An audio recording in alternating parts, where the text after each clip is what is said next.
Alright, so an updated Dr. Brawn guide with some myths and some legends that I've tested and come to some conclusions about the best ways to farm Dr. Brawn. So starting with Dr. Brawn himself, he spawns at these event locations that you will find around the map, and each day you can use Dr. Brawn for a 1% chance to get these rainbow passives on your pals that are very rare from the surgery that he performs. So it's something you want to do every day, so you want to catch him since he is quite rare. So what people have been doing is resetting these event spawns. You check out a map for event spawn locations, you fly in and out of render distance and hope to reset them. And this was the old suggested method.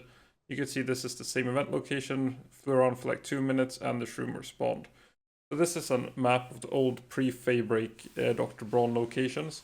You will see the center islands, like the low-level islands with 5% chance of Dr. Brawn, and the outer islands with a 7.6 when the event does spawn.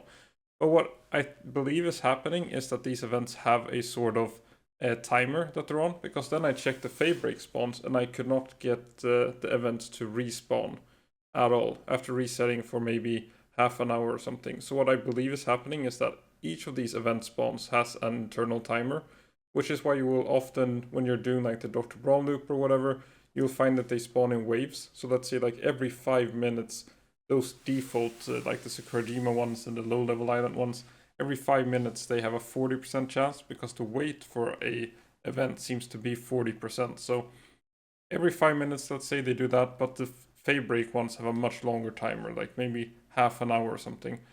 So since the Faybreak spawns also have a higher spawn rate of Dr. Brawn, and we don't want to be resetting, I did a lap of the Faybreak spawns. I think there were 15 of them, and it only took like 8 minutes, I think, to do the loop. And I'm not like very good at finding my way around there yet, so you can probably do it faster. But I am using a full speed Xenoloord for it. So you have these spawns. The ones in the red circle, I think there's 5 of them, have a 12.5%, and the others had an 11.1%. So when I did do this loop instead of resetting, so keep in mind I reset it for like half an hour. That's probably like 60 resets. I got 0 spawns. You do this loop, you get around 6 event spawns from this loop, which matches with that 40% rate. So really what I believe has been happening this whole time is that people have been trying to reset it similar to like Predator Pal spawns, while like you will eventually get something to spawn, and sometimes you find it like right before the reset happens. Like this is just my theory, which is why people have been able to reset at that early area. It's just you're flying laps around that like 5 possible spawn locations. So every 5 minutes or 2 minutes or whatever that interval is, you have a 40% chance to get that 5% chance from Dr. Brawn. So it is quite a long while. So really the new method I suggest is to clear Faybreak at least. Clear Faybreak maybe once per day. Do this loop like once every 30 minutes.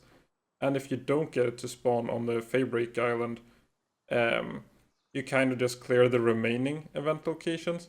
You can do the reset on Sakurajima thing as well. It works. I just think it will be a lot slower because on that whole resetting thing, I think I spent maybe 15 minutes and got like 3 or 4 possible event spawns. And if you do fly, I think there's like 80 possible event spawns across the map. So even if they have like a slightly lower rate with that 5% compared to 7%, if it is like on these intervals, you roll a 40% chance for each location. I think it's better to just clear each location once, starting with Faybreak per day or per interval, whatever you find. So the homing sphere module helps a lot together with the Ring of Mercy to catch. And I also suggest that you just clear out all the enemies around so they don't kill Dr. Brawn when he's at 1 HP for you. So that's it for this updated Dr. Brawn guide. Thanks for watching.